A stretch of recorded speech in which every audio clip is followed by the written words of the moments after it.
This video was produced by Cornell Cooperative Extension. It was adapted from the presentation by Lindsay Ferlito and Betsy Hicks in the webinar Understanding and Mitigating Lameness. In this presentation, we'll discuss the impact of housing facilities and management on lameness and some best management practices for employees.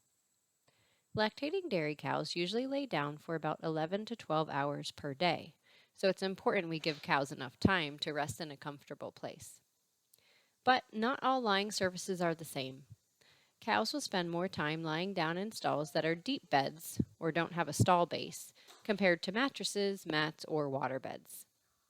Also, lameness and leg injuries are lower on herds with deep beds compared to mattresses, mats, and water beds, or with bedded packs. Additionally, regardless of the type of stall you have, bedding management is very important to help reduce lameness.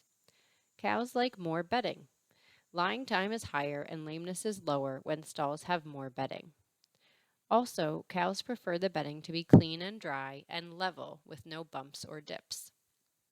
The pictures shown here are examples of stalls that do not have enough bedding or very wet bedding. Having stalls that are well bedded and maintained will encourage cows to use them more, which can help reduce lameness. The stall design and size can also have an impact on cow behavior and lameness. Stall size is somewhat of a trade-off between giving the cow more space but making sure she still lies down in the stall correctly so she doesn't make it dirty. Having stalls that are the right size for the cows in that pen is very important. Cows like wider and longer stalls with more lunge space at the front, with no brisket board, and the neck rail moved up or forward in the stall so she can stand with all 4 feet in the stall. In addition to where the cow lays down, it's also important to consider the environment when she is standing and moving around the pen and barn.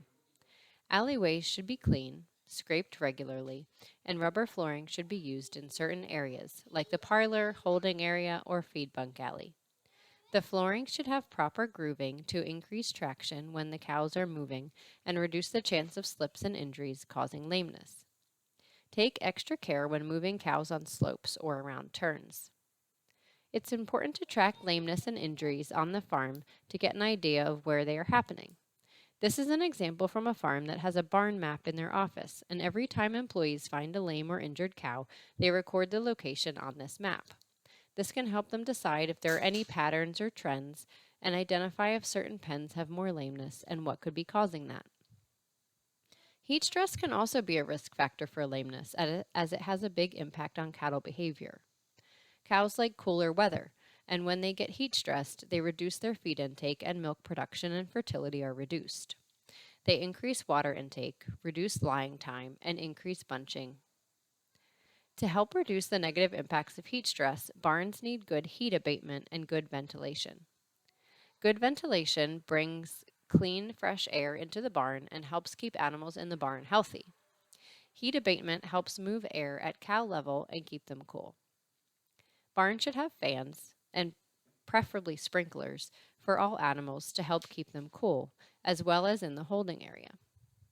Don't forget to keep these fans clean. They should be cleaned at least once or twice a year, as dirt and dust can build up and slow the fans down. Remember, cows like to be cool.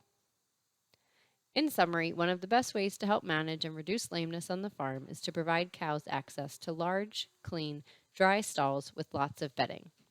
Also, alleys and walkways should be kept clean and barns should have fans to help keep cows cool and comfortable.